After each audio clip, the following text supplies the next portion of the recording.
I don't know. Good evening, and welcome to the Catholic University of America, Columbus School of Law. My name is Elizabeth Winston. My colleague, Megan LaBelle, and I are glad you could join us tonight for what promises to be an entertaining and lively program. Quick programming note, if you need CLE credit, please make sure you sign in outside and that we have your email address so that we can email you the information. All right? Catholic Law School's intellectual property program dates back to the founding of our law school. The first dean of our law school was William Callahan Robinson. Dean Robinson was the author of what was at the time the leading treatise on patent law. In 1890, Dean Robinson proclaimed that the time had come for the law of patents to be successfully treated as a department of jurisprudence. More than a century later, this long tradition of the study of intellectual property law continues to thrive here at Catholic. Our program offers a rich array of academic programs and provides a forum for the exchange of ideas among our students, our faculty, the professional community, and our colleagues. While studying at Catholic, students have the opportunity to take a variety of classes to explore complex and fascinating ethical and moral issues related to different aspects of intellectual property law, and to get practical experience through externships. With more than a dozen full and part-time faculty members, a robust intellectual property student law association, and distinguished alumni in the judiciary, the government, and private practice, our program prepares and trains students to become both ethical and successful intellectual property lawyers. We are joined here tonight by many of our students. If I could ask them to stand up and be recognized, I would encourage tonight's attendees to seek them out afterwards. So could the students stand up?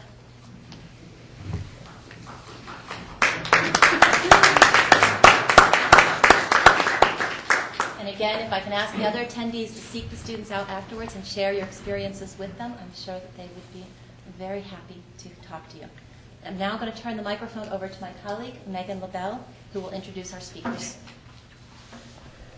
Thank you, Professor Winston, and welcome to everyone. We're very happy that you all could join us here tonight, and we're thrilled to have 5 wonderful speakers on our panel who are going to be talking to us about the year in patent litigation. So we'll be talking about litigation in the district courts, in the federal circuit, and of course at the Supreme Court and the ITC.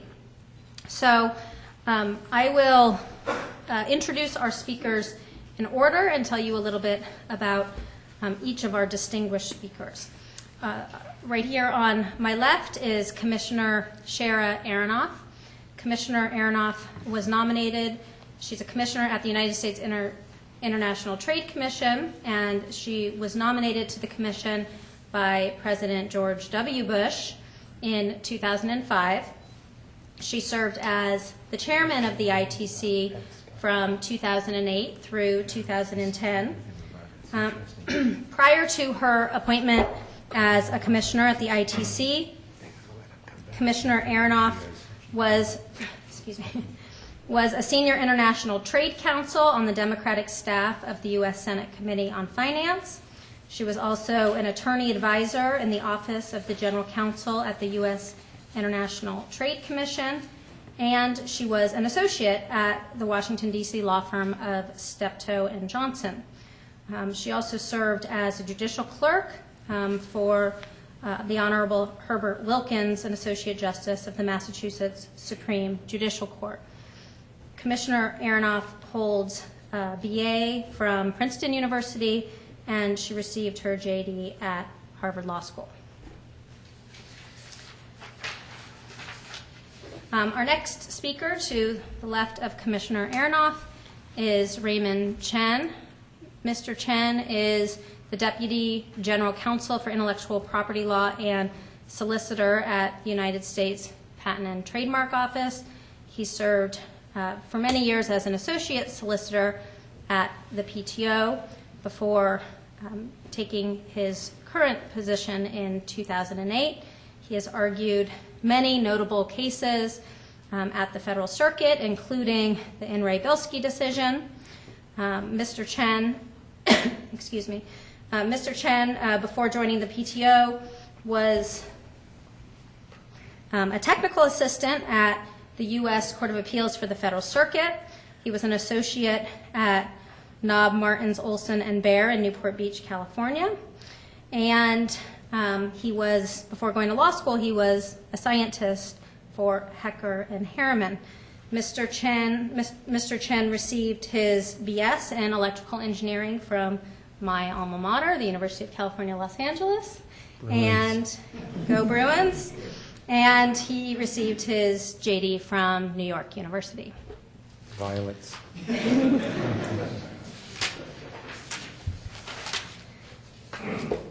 To Mr. Chen's left is Don Dunner. Mr. Dunner is a partner at Finnegan, Henderson, Faribault, Garrett, and Dunner.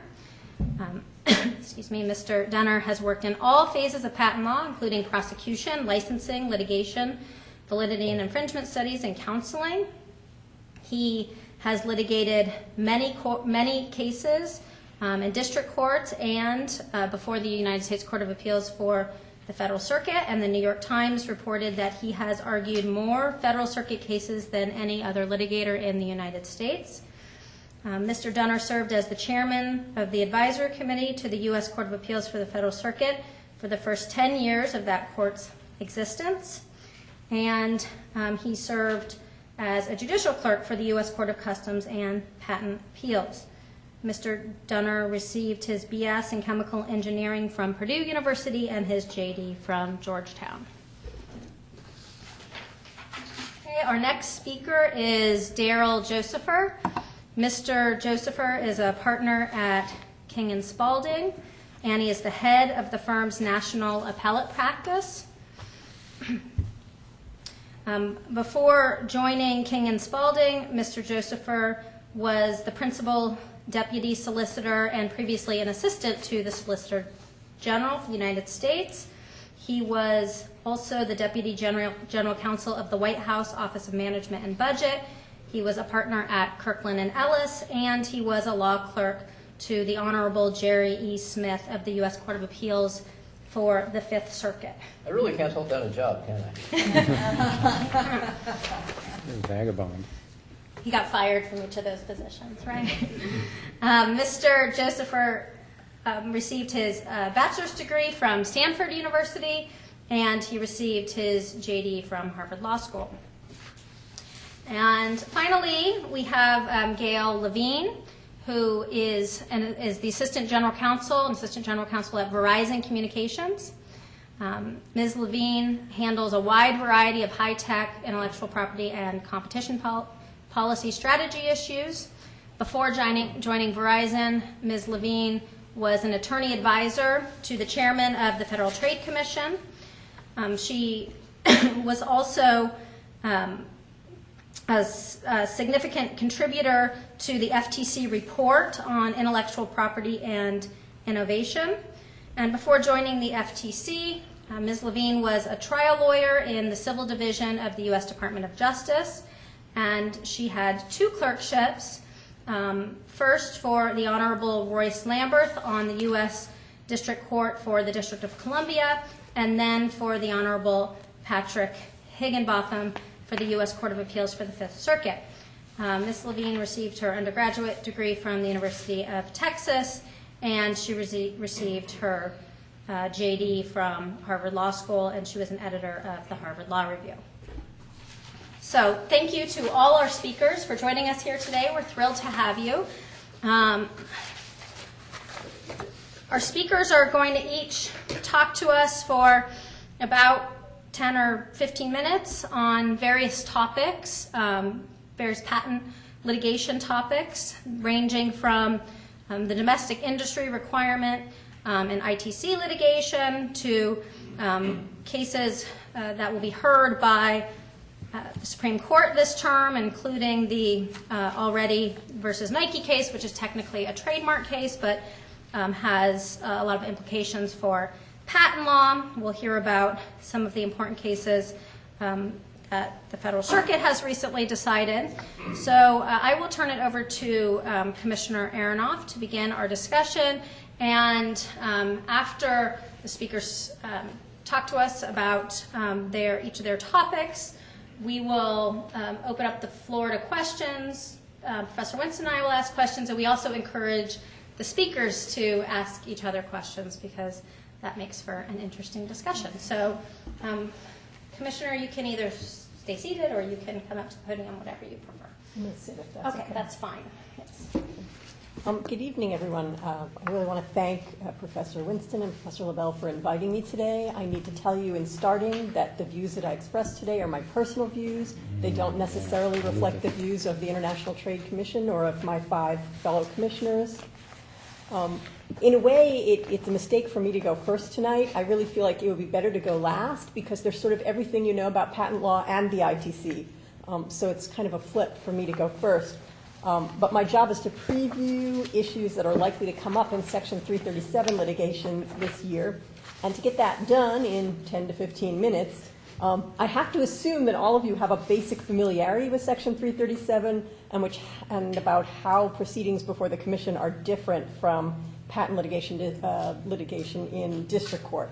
So I'm just going to assume you know all of that. Hopefully it's true. Section 337 practice for a long time has been kind of an obscure specialty until it got discovered by the high-tech community in maybe the last 10 years or so. Why did it suddenly get discovered? First of all, Section 337 litigation is very fast. Get relief faster than is normally the case litigating in the district court, which is particularly useful when a technology product has a short market life.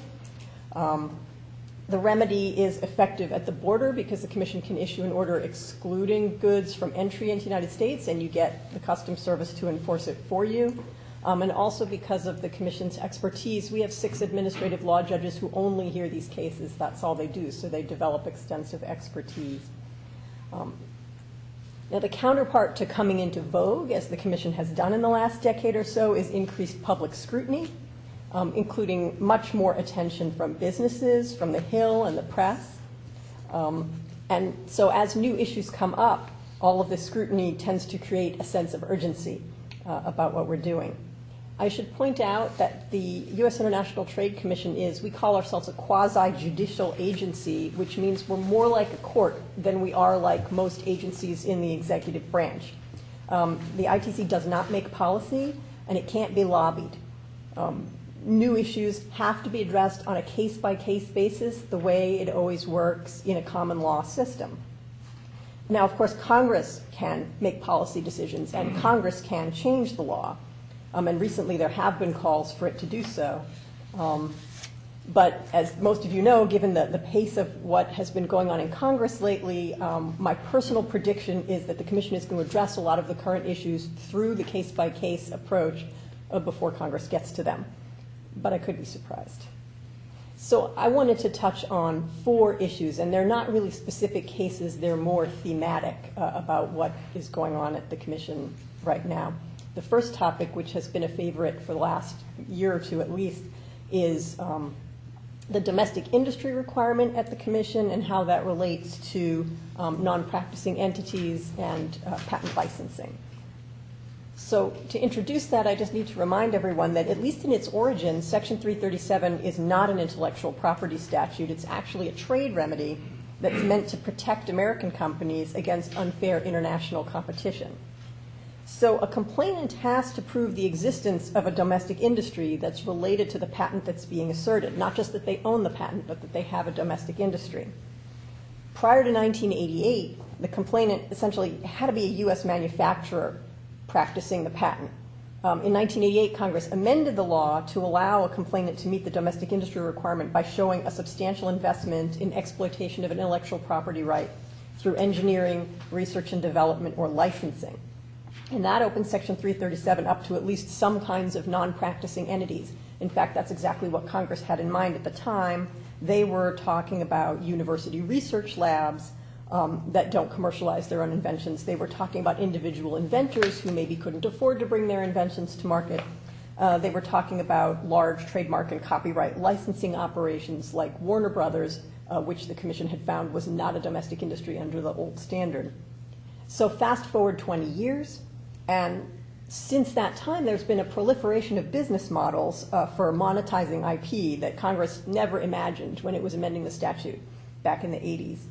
In particular, some observers have worried that patent assertion entities, or patent trolls, as some people would call them, were going to flock to the ITC, where they could claim licensing-based domestic industries and then use the prospect of the Commission's pretty strong remedy of relief at the border and get the kind of injunctive relief that is less available in district courts since the eBay decision, so that they could get lucrative settlements from technology companies. As a factual matter, the Commission's data don't really show that we're being flooded with cases brought by non-practicing entities, and I'm not going to go into that in detail except to say that there is a Section 337 fact sheet that's available on our website that puts out the data that we have on this point. On the legal side, there are 2 recent Federal Circuit decisions that have answered some important questions about this part of the statute. In John Mezzalingua Associates versus US ITC, which came down in 2011, the Federal Circuit held that expenditures on patent litigation do not automatically constitute evidence of a substantial investment in licensing. Rather, the complainant has to make an evidentiary showing that litigation expenses are related to licensing and that they're substantial. Also in Interdigital Communications versus US ITC, which is from 2012, the court held that patent licensing alone is sufficient to satisfy the domestic industry requirement, and that Section 337 does not require that any actual articles covered by the patent be manufactured in the United States. So as the law stands, a complainant doesn't have to practice its patent by making a product in the United States in order to establish a domestic industry, but neither can it rely solely on patent litigation expenses unless it can show that they're related to licensing and that they're substantial. So given the range of NPE business models, that leaves a lot of room for the Commission to address the domestic industry requirement on a case-by-case basis, and that's what has been going on over the last year or two. This past year, the Commission has addressed several cases that have involved how to apply the domestic industry requirement in the context of portfolio licensing, and there are several cases on that point. So the state of the law has evolved since some members of the IP community started raising alarm bells about patent trolls and their access to the Commission under Section 337. I keep asking private practitioners, and maybe one of the ones on this panel will venture to answer this question, whether the advice that they would give a client that's a non-practicing entity about bringing a case based on licensing in front of the ITC is the same today as it would have been right when the eBay case was decided. So maybe someone will answer that question today. The second topic that I wanted to turn to is one that has come to the forefront even more recently, and that's about standard essential patents and RAND obligations. The issue of standard essential patents is not unique to the ITC. The district courts also have to consider to what extent a patent owner's RAND commitment to a standard-setting body is a defense to a later claim of infringement against a competitor practicing the standard.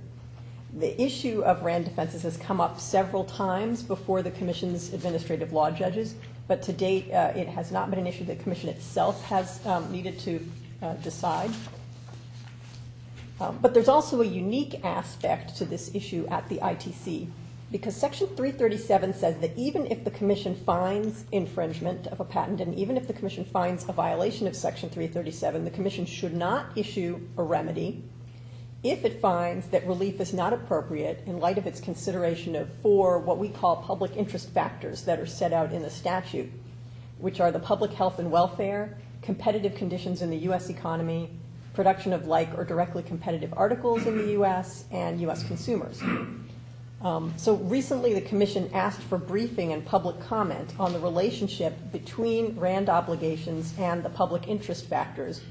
In the case was certain wireless communication devices, 337 TA 745, which is Motorola versus Apple. Respondent Apple and a number of other companies argued that a RAND commitment should categorically preclude a patentee from obtaining an exclusion order from the Commission, regardless of whether there was sufficient factual evidence to support a RAND-based affirmative defense to infringement. Complainant Motorola and some others argued that a patentee should be able to obtain relief from the Commission when an infringer has refused to agree to accept a RAND license or negotiate in good faith. Now, the Commission ultimately didn't have to decide the issue in that case, But other cases raising similar issues are working their way up to commission review. And at least based on the briefing that we had in 745, we have a pretty good idea of where the battle lines are going to be drawn. The third topic that I wanted to raise is e-discovery. The expense and the potential for abuse with e-discovery is a concern in all areas of patent litigation, including at the Commission. Reform of e-discovery is a stated goal of Chief Justice Rader, Chief Judge Rader, I almost promoted him, and he'd probably like that, and the e-discovery committee of the Federal Circuit Advisory Council, which have developed model orders for district courts and for the ITC. The Commission also has received a proposal on this subject from the ITC Trial Lawyers Association. So in the past year, the Commission has set up an internal working group to study these proposals. Some of you may have seen that on July 12th of this year, the Commission published a notice of proposed rulemaking, which includes some first steps on discovery limits for Section 337 proceedings, including limits on the numbers of depositions and interrogatories. I think there's some commentators who would tell you that discovery in Section 337 proceedings is like the Wild West. It has no limits compared to what goes on in district court. I think no limits may be an exaggeration, but it is true that the rules have been somewhat more tolerant. So comments to that notice of proposed rulemaking were due September 10th, and final rules should follow once those comments have been reviewed. Now, this summer, I also announced that the Commission had a more specific proposal on e-discovery, which should be forthcoming in another notice of proposed rulemaking. I said it was imminent in July. That proved not to be true. It's still imminent. I think it's even a little bit more imminent now. So keep your eyes out for that. The final thing that I wanted to mention is a more general comment on workload. Fiscal year 2011 was the Commission's busiest ever, with 69 new Section 337 investigations instituted. 69 doesn't sound like a very big number when you consider the thousands of patent infringement cases that are filed in district court every year, but the Commission's cases do actually go to trial at a much higher rate. Fiscal year 2012 is almost over, and the total number of new filings will be lower, more in the range of 50 to 55. That is still a very high number by historical standards. Back in the 90s, normal was about 12 cases a year. In addition, our total workload still hit record levels this year because we're still working through all the cases that were instituted last year.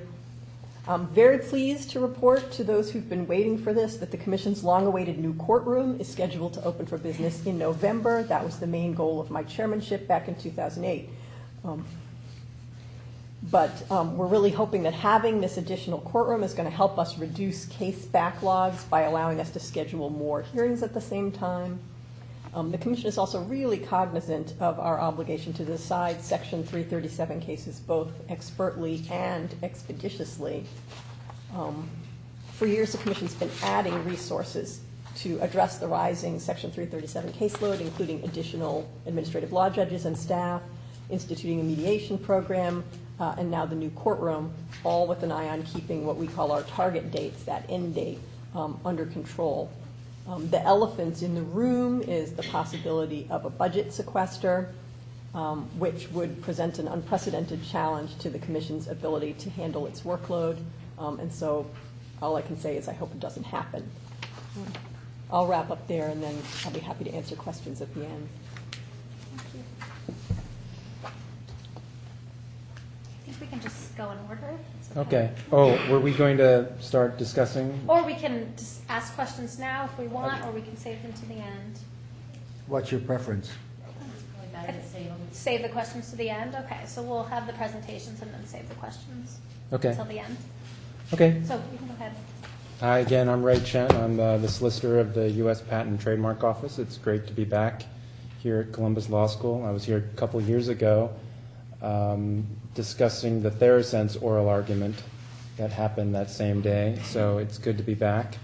We're supposed to be talking about giving everyone here a preview of patent litigation issues. We're going to be talking about a lot of pending cert petitions that the Supreme Court might take up.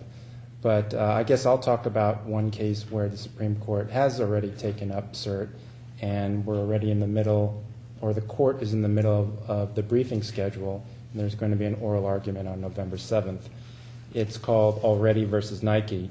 This isn't really a hardcore IP case in the sense of the Supreme Court is going to try to do a concentrated review of some substantive issue of intellectual property law, but it's more about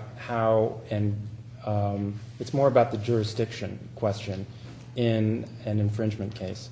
In any patent infringement case or in any trademark infringement case, typically the IP owner files a lawsuit, and invariably the defendant will file some kind of counterclaim that, number one, I don't infringe that patent or trademark. Number two, that patent or trademark is invalid. And that's, in fact, what happened here between Already and Nike. Nike owns a trade dress to the appearance of a shoe and managed to get a registration from the PTO on the appearance of this shoe, of this sneaker, and was able to convince the trademark examining attorney that the appearance of the shoe was so distinctive that it would, that the consumers out there in the public would believe that the appearance of the shoe indicates a source, which is obviously the grounds for any trademark right. So they got that trademark on that shoe, and it was a wildly popular shoe. And then there was a competitor Already, and they made a shoe too. And it looked in some ways similar. I won't prejudge the question, but in any event, there was a lawsuit, and Already's counsel filed a counterclaim that the trade dress was invalid because it didn't really function as a trade dress, because in Already's view, the features of the sneaker were really so common and elemental that no way could it ever indicate source. It wasn't distinctive enough. Well, as discovery was unfolding, for whatever reason, Nike, the trade dress owner, decided that it didn't want to pursue the litigation any further, and it wanted to drop out of the case. What oftentimes happens when someone wants to end a litigation is they'll try to settle with the other side. That's typically what happens, and then some kind of settlement was reached. Here, Nike did something different. Nike instead chose to try to unilaterally end the entire litigation by issuing a covenant not to sue to Already. It's basically saying, I promise I'm not going to sue you on that shoe that you're making, ever. You can make it for as long as you want. In addition, any colorable imitation of that shoe that you're making, also, we at Nike promise we're not going to try to take up and sue you and enforce our trademark rights. So they backed out of the case. So obviously that part of the case dropped out. But then the next question is, what happens to Already's counterclaim on invalidating the trademark? Now, in this particular case, a lot of parties, a lot of defendants would say, great, I'm out of the case, I'm done, I don't have to worry about it anymore. But Already really has a problem with this trademark, this trade dress, and wants to still keep going in this very same district court infringement suit to try to get a ruling by the district court judge that this trade dress is invalid. And so they wanted to keep pursuing the case. The next question for the judge is there any real controversy left, given the covenant not to sue given by the trademark owner, Nike? As all you law students know, Article 3 of the Constitution requires that for you to really be in court with regards to any dispute with another party, there has to be an actual controversy between the two parties. And that actual controversy has to persist. Not only does it have to be there at the beginning when the complaint is filed, but it has to be there all the way through the case until the very end. So certainly when Already filed its counterclaim that the trade dress was invalid, certainly there was actual controversy there about the validity of the trademark, and there wasn't any question about jurisdiction. Now the question moves to, is there still any jurisdiction left given the covenant not to sue? And not only that, the more even precise question here, this is very technical, so maybe we'll finish talking about this case soon, is who has the burden to establish whether there's jurisdiction or whether the case has been mooted? Now, typically, if already had come to court and filed a declaratory judgment action to try to invalidate Nike's trademark, the burden clearly would be on already. It would be on you as the declaratory judgment plaintiff. It's your burden to establish jurisdiction. That's easy. But now things are a little bit on the other foot, right? Because, so to speak, because it's a counterclaim. And now it's really Nike who's trying to run away from the courthouse. It's really Nike who's trying to moot the case. So should it really be Nike's burden to prove that the controversy has been, whatever prior controversy there was, that it's now moot? Or is it still already's burden to prove that, yes, there is still standing here, there is still a controversy? The Second Circuit basically went through the analysis in this kind of mootness issue as it would in a typical declaratory judgment case, and basically put the burden on already to prove that there was still jurisdiction. And so already filed a cert petition on that question, on who really has the burden to establish whether there is jurisdiction anymore. And the government filed an amicus brief here already. We already have already's merits brief, and now the government, as well as other parties, have filed amicus briefs. And I believe, I'm not sure, I believe Nike's opposition brief is still due. Yeah, it hasn't been filed yet. Thanks.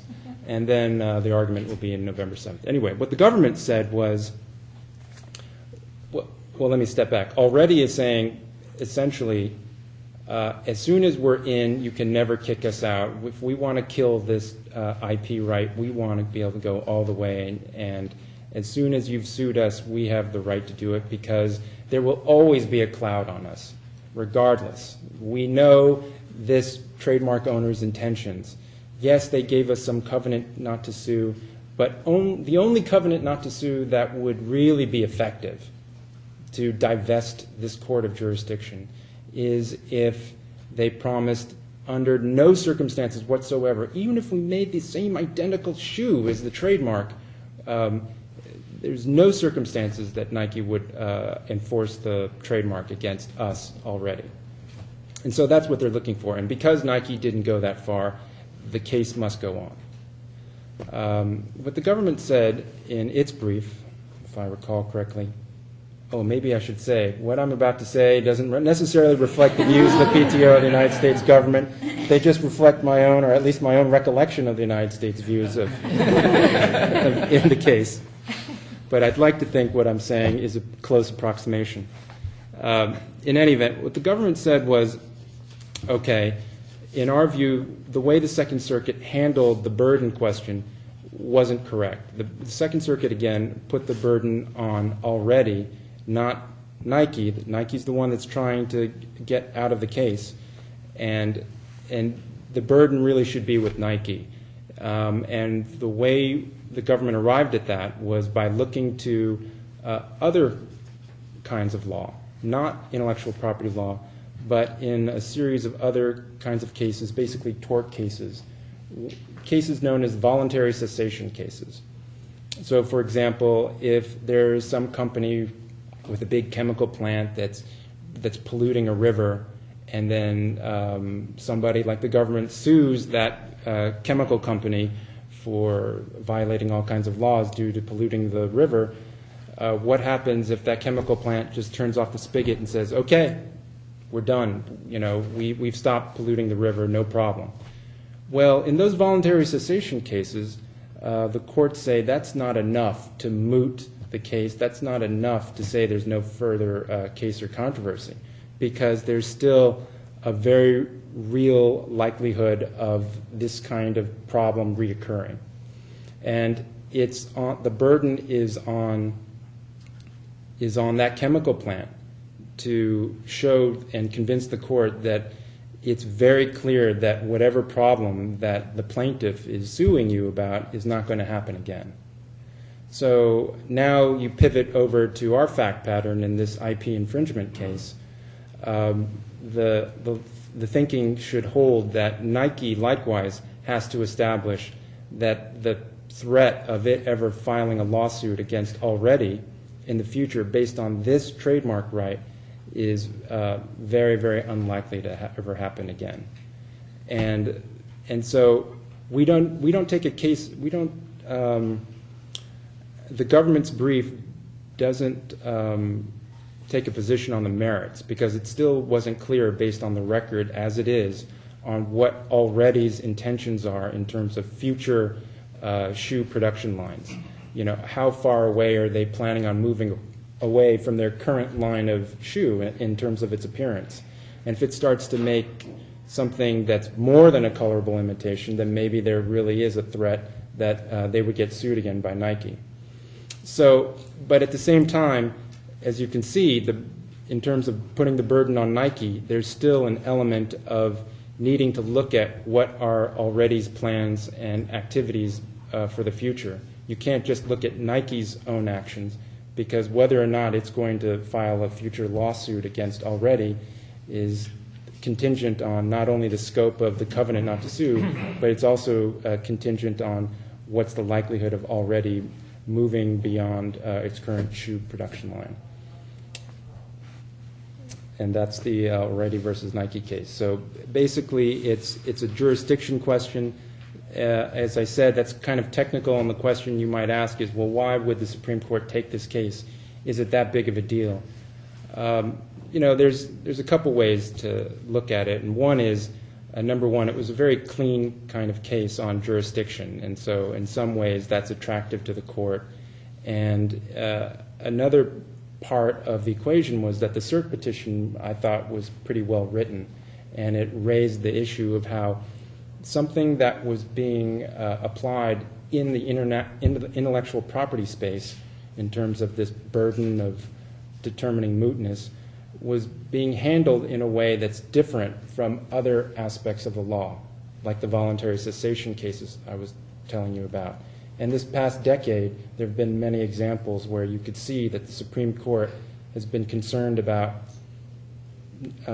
intellectual property law somehow deviating from notions that are expressed in more general areas of the law.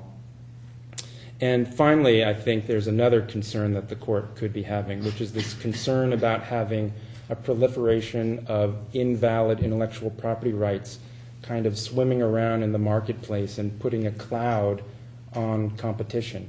And so, you know, I'm speculating here, but one could argue that that's another concern that the Supreme Court had, or at least that's one of the prongs of argument, or perhaps just an atmospheric, that already is pitching to the Supreme Court, that there's this grand importance in order to clear the field of invalid IP rights. So you have to let people like me pursue litigations like this to clear the field so we don't have to worry about any future threat on our future activities. Can I just add one thing in the Already case, which is that the Second Circuit relied, this has direct implications for patent law, of course, because the Second Circuit relied on Federal Circuit cases that interpreted these covenants not to sue and when there's jurisdiction in these cases. So this is a trade dress case, but it certainly has implications for patent law. Ray, did you also address whether the court would have discretion not to exercise its That's right. judgment? That's right. And thanks, Daryl. There's another piece of the puzzle. Just because a court could find that it has jurisdiction over a case, that doesn't mean it has to exercise it. It could use its discretion in refusing to take a case. And one good reason why a district court would do that in circumstances like this is because a company like Already, someone in Already's situation, has an alternative way of trying to invalidate that trademark right, and that's by taking up an administrative proceeding at the USPTO.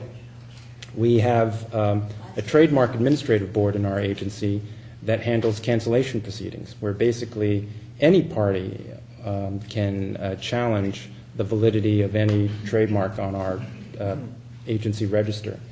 So that's something that the government's brief also urges the Supreme Court to consider in whatever opinion it writes.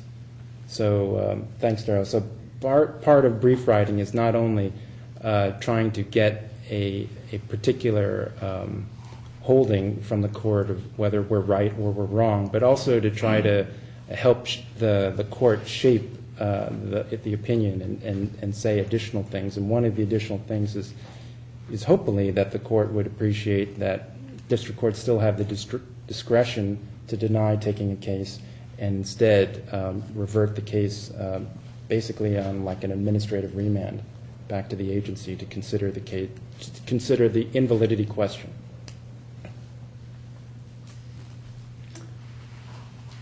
I'm going to deal with three separate issues that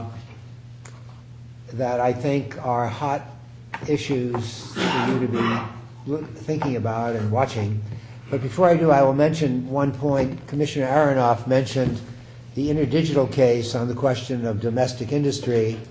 This morning, I am counsel for interdigital, and this morning I received a petition for en banc and panel rehearing focused on the domestic industry issue, and conspicuously present on the cover of the brief is a former partner of Darrell Josepher, Paul Clement.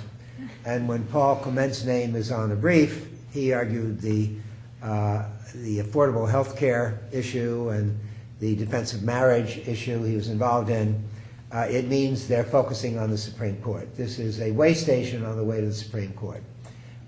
So that is a hot issue, and I suspect that at some point the Supreme Court might be interested in it. I hope it's not this case, but in any event, I want to talk about three matters.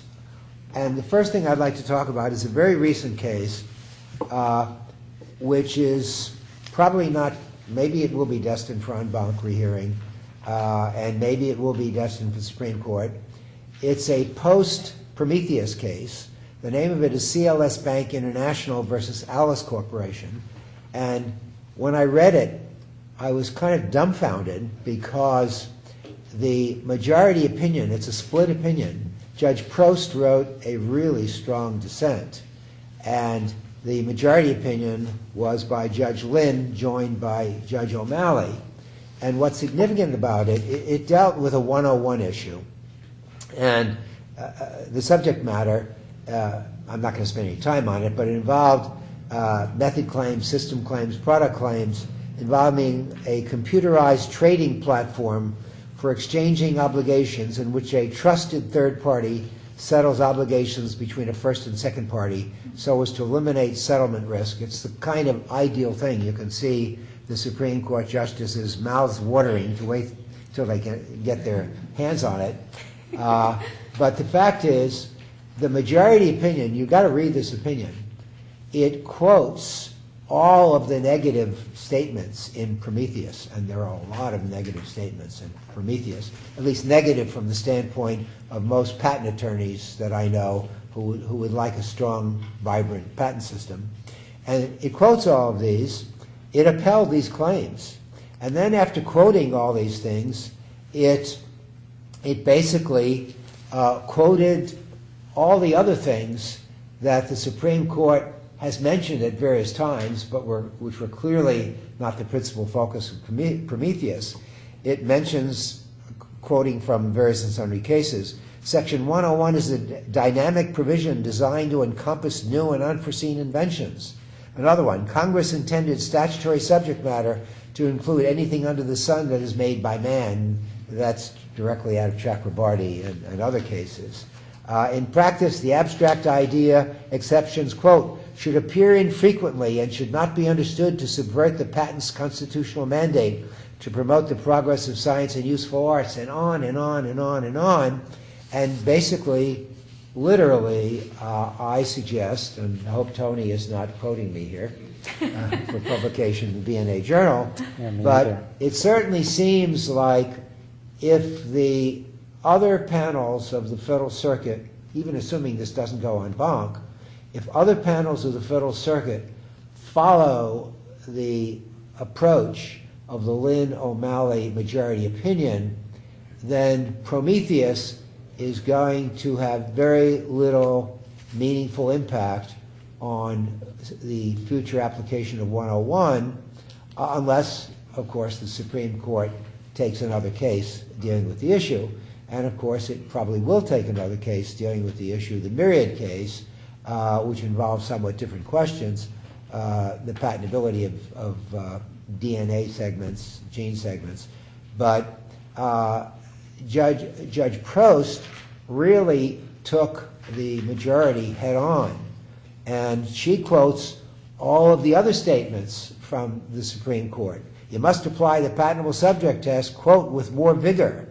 The CAFC's test is not sufficiently exacting. You can't circumvent the abstract ideas prohibition by attempting to limit the use of the formula to a particular technological environment. And you can't look at conventional or obvious pre-solution activity or post-solution activity.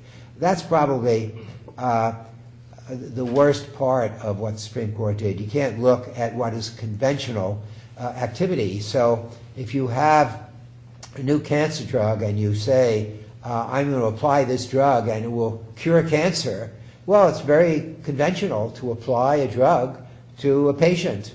Very conventional, and doctors do it all the time. So what could be more conventional than a doctor applying an old drug to an old person or a young person? So that is a very significant part of Prometheus. And then Prometheus actually, including looking at 102 issues and looking at 103 issues as part of the 101 evaluation. Well, the majority had a lot to say about that. Each of sections 101, 102, 103, 112, and then I quote, serves a different purpose and plays a distinctly different role, and therefore the question of whether an invention is novel is wholly apart from whether this invention falls into a category of statutory subject matter. I would suggest this is mandatory reading for anybody that wants a glimpse of what the Federal Circuit might do. The majority also imposed another burden on somebody trying to prove 101 invalidity. It must be, and these are quotes, manifestly evident that a claim is directed to a patent ineligible abstract idea in order to apply 101. Manifestly evident. Judge Prost really took them on that point. And then they say, unless the single most reasonable understanding, it sounds like Pharisees, right?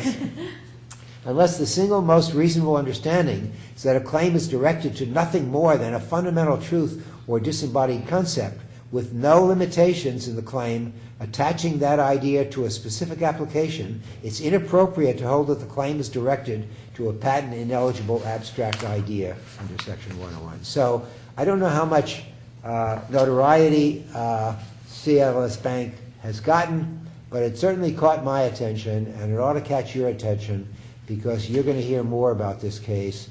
I suspect there'll be an en banc rehearing petition. Whether the court will go en banc, I don't know. I'm sure Judge Prost will vote for it going en banc, and whether she has fellow judges going along, I don't know. Don, if I could just add, yeah, go ahead. There in fact is a petition for rehearing en banc in this one, as well as a petition for hearing en banc in Wild Tangent, which is another 101 case where it's one of these computer-implemented business method cases, and yet there's another third pending petition for rehearing en banc. I think it's the Bancorp case, which was an opinion, again, about kind of like an internet-related business method case that came out the other way, in the sense that that panel found that that claim was invalid under Section 101. Right. So we have enough of a concentration of petitions of hearing, rehearing en banc at the Federal Circuit on basically the exact same legal issue. Is the government weighing in on any of those, or can you say? We're busy. We're very busy. We are, I can't say anything. Yeah.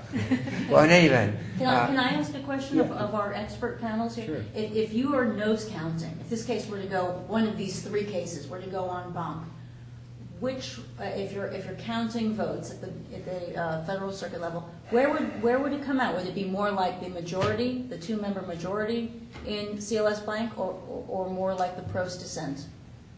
Where do you think the federal circuit is as a whole? I'll give you my sense, and I'd be interested in the other panelists' senses. My sense is that there's a strong contingent on the federal circuit wanting to minimize the damage done by Prometheus and other cases like it, and Benson and Fluke and whatever. And there's also a strong contingent, I think it's a sub-contingent, I think it's probably less than in the first category. I think Judge Dyke would want to apply these rules more literally. I suspect Judge Bryson probably would want to. These are former Supreme Court law clerks who are probably more deferential to the Supreme Court. So I would guess there'd be a substantial split, but I haven't done a head count, but I would hope that the split would be more favorable toward restricting Prometheus. And I was at a GW conference that John Whalen, an associate dean in charge of patents, called together. And Seth Waxman was at that meeting. And Seth is a former Solicitor General, now in private practice at the Supreme Court and at the Federal Circuit, and a very bright guy. And his comment was, I remember it specifically, it is that there is no way that 9 justices of the Supreme Court signed on to all the language in the Prometheus opinion. They reached the conclusion, maybe because of the claims. The claims were, I think, not very good claims. But he thinks that the Supreme Court is not of one mind on the Prometheus comments. So that's my view. You know, it's going to be interesting to see, because some of the judges, I mean, we know for sure, like the pros, judge, you're right, and I agree with, certainly agree with Don about some of the other judges are probably more inclined to read Prometheus more broadly than say Judge Lynn. The thing is that some of the judges who you would expect to want to limit Prometheus as much as possible apparently have concluded that, well, Prometheus says what it says and we're bound by it. So, for example, Judge Lurie wrote both of the Federal Circuit's decisions in Prometheus, holding that the claims there were not invalid under Section 101.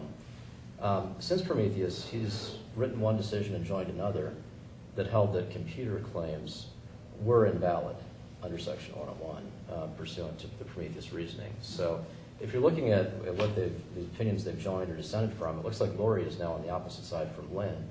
Probably not based on what's in his heart of hearts, but based in terms of what he would like, based in terms of well, there's a Supreme Court case, we'll follow it.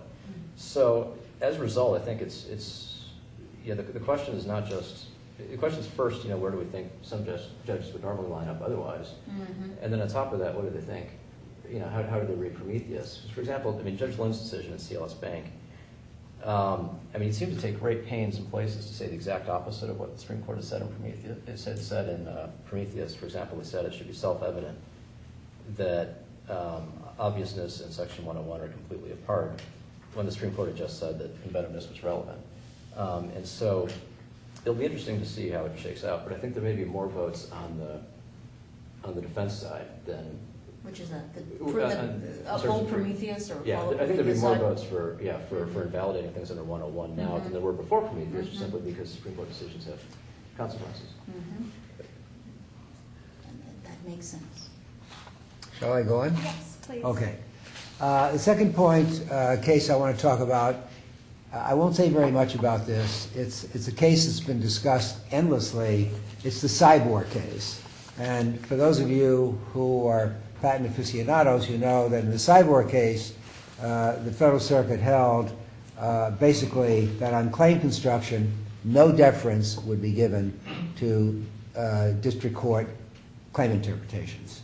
If you speak to Federal Circuit judges privately, or if you go to bar meetings and they speak more casually, they'll tell you they in effect do give deference. I think at least one of the judges said that in an opinion, but basically the rule is no deference. And the question is, what is the future of CYBOR? And I will just very briefly note that I think CYBOR is absolutely destined to be revisited. There's strong evidence of it. In the en banc Phillips case, the court asked the parties to brief the issue of no deference, and then after the issue was briefed, among other things, the court said this was not the right case to opine. And then a later case, Amgen versus Herx, had 7 judges. You need 7. If there are 12 sitting judges, now there are only 11 active judges. If there are 12, you need a majority of 7 to go en banc. 7 judges in that case on a petition for en banc rehearing either indicated that they wanted to go en banc. 4 of them said that. 3 of them said, in the right case, we'll go en banc. This is not the right case.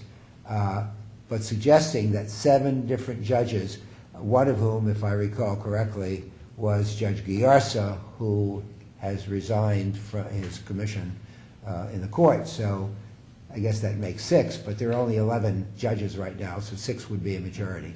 I fully expect that case to go en banc. I fully expect that the court will reverse CYBOR, and they will hold that deference needs to be given.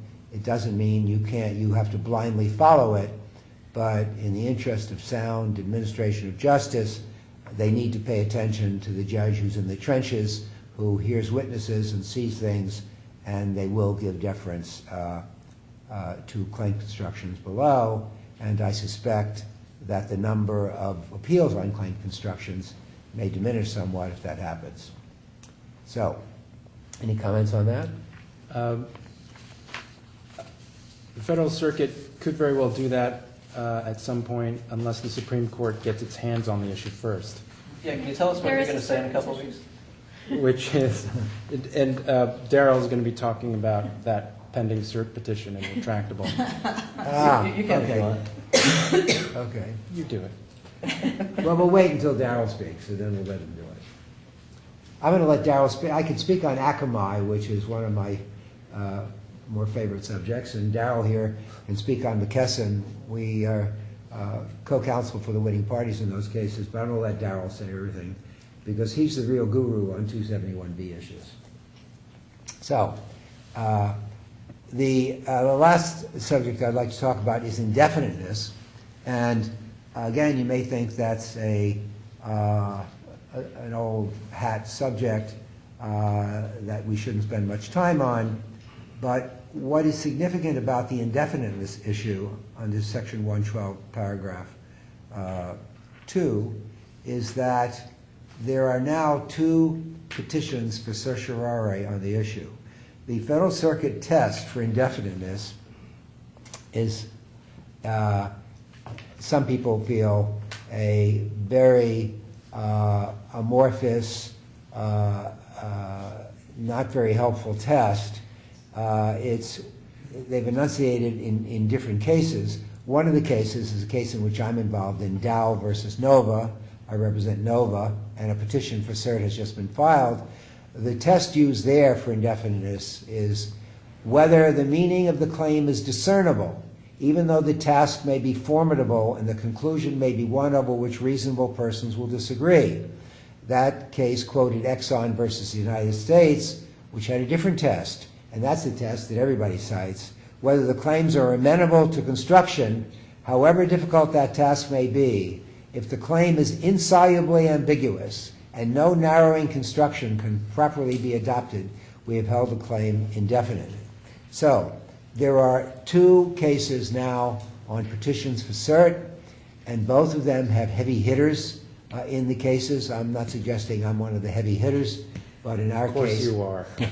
In our case, Seth Waxman, a former Solicitor General, is involved. The other case is Reynolds versus Star Scientific versus R.J. Reynolds. And in that case, there are several amicus briefs. I believe Ted Olson is involved in one of the briefs. You may be involved in one. Are you involved? I'm not. Okay. Well, there are several Supreme Court gurus involved in those cases. They have slightly different language that they're challenging from the Federal Circuit, and it just seems to me the kind of interesting issue that the Supreme Court might be interested in. The only background fact that casts a possible cloud on it is another case went up, the Aplera case, Aplera versus Enzo Biochem, and the Supreme Court followed its CVSG process, where they call for the views of the Solicitor General to decide whether or not they want or should grant cert. So they called for the views of the Solicitor General. In that case, the Solicitor General wrote a brief in the form of an amicus brief telling the court that cert was not appropriate in that case because while the Federal Circuit had used different pronouncements in different indefinite cases, they seemed not to depart from normal Supreme Court, conventional Supreme Court precedent on a regular basis. Since actually in this area they do depart from the Supreme Court on a regular basis, there are a lot of indefiniteness cases, and they're cited in the amicus briefs. So that's another area to watch out for that may end up at the Supreme Court. Don, can I just ask you, Yeah. I understand it's your position, or your client's position, that insolubly ambiguous should not be the standard for Section 112, Paragraph 2, indefiniteness. And, we could quibble over whether that's really the actual hardline standard the court has. But regardless of that fact, what is the standard, what is the conception of 112, Paragraph 2 that you're promoting, that you're advocating? Well, the briefs quote from a number of Supreme Court cases involving clarity, and I don't know that it's a rigid formula, and I don't think anybody is in favor of a rigid formula, but the claim needs to be sufficiently clear so that parties, I don't think they'd formulate it in these words, so that parties trying to decide whether they infringe or not can reasonably define the boundaries of that invention. And if you have as part of the invention that reasonable people can disagree, that clearly should not be part of the test. If reasonable people can disagree, then that claim is ambiguous. And insolubly ambiguous is all the way at the other extreme. So there are 2, 3, 4, 5 Supreme Court cases that in the past have dealt with a clarity in claim construction, and the briefs focus on those cases, partly as a vehicle to get the Supreme Court interested, but also as a vehicle to suggest what the test might be. Right. Can I also just say one thing on that? This is probably the only issue that we'll talk about today that I'm not currently being paid to be on one side or the other of. So, although everything I say here is well, let's have your honest opinion. Then. Exactly. I was going to say, so although everything I'm saying here today is my personal views, this is probably the one thing that will be my unbiased personal views, which is, generally speaking, I think in patent law, I think patent lawyers don't consider other areas of law nearly enough when they're trying to formulate tests. And I'll get to that in a minute on one of the other cases. But this is one where whether or not language is clear is something that's, of course, frequently considered in numerous other contexts. So, for example, in construing statutes, agencies get deference when they construe statutes if the statutes are ambiguous, but not if they're clear. So courts in the administrative law context all the time are deciding whether statutory language, not just what they think it means, but whether it's clear. Similarly, there are a couple other examples where it happens a lot, where the question is not just whether something's there, but whether it's clear. Qualified immunity, for example, your defendants are only liable if the law was clearly established against them, as opposed to just pretty clearly established against them. And so, although clarity is always sort of a matter of degree, how clear is clear, there are a lot of places where courts look to it, and it seems to me that if I was the Supreme Court at the merit stage or the government on the receiving end of a second CVSG, I would look to just go straight to the other sources of law to try to figure out how can we come up with an analogous test that already exists. What about the existing standard of law that the PTO's put out? Yeah, that's at least a lot better. I mean, it was one of the interesting things is that the courts have they're pretty much nothing is indefinite in this standard, but the PTO has said that if they're in doubt, they'll do I believe a preliminary rejection and then let the patentee actually explain what the patentee means. And so, given that the PTO is granted, the two contexts are different, but since the PTO is construing the same requirement, I think one of the things that defendants argue a lot is that just the court should just do what PTO does, and we won't have this problem. And right, the PTO has a different standard that it applies when it reviews for clarity, which is basically one of the statutory conditions for being granted a patent. And our standard is, if we believe that a particular term that's recited in a claim is amenable to more than one reasonably amenable to more than one understanding, then we are going to reject that claim and say that claim is ambiguous. We're going to require you, the applicant, to clarify. Does that term mean A or does it mean B? We want you to tell us. And we think it's appropriate for us to do that, number one, because it's so critical it's one of our critical responsibilities to weed out as much ambiguity as possible, to have these patent rights as clear as possible for not only the patent owner but for competitors. But also, the patent hasn't been granted yet, and any patent that's granted has a statutory presumption of validity. So while you're still at the application stage, you're still not yet a patent. So you don't enjoy that kind of presumption of validity, which should kind of raise the bar in the sense that you have to prove invalidity by a pretty high standard anytime you're trying to kill a patent in court. So for those reasons, we can see, in our view, why you'd have a lower threshold, lower standard for policing indefiniteness when you're still in the agency compared to when you're trying to fight it out in court. As for, Daryl makes a great point that we need to always consult other areas of the law where maybe, they've already invented the wheel over there and trying to wrestle with issues of language and clarity and how sometimes language can be inherently imprecise. And so that's something for us to think about. At the same time, the Supreme Court has already said in a handful of kind of dusty old cases what a standard ought to be. And as Don correctly pointed out, that the standard isn't, nor should it be, some level of absolute certainty when it comes to patent claim scope. And not only is that because the Supreme Court has said it, but it said it because it acknowledged that when it comes to language, it's really hard to express something in extremely precise terms.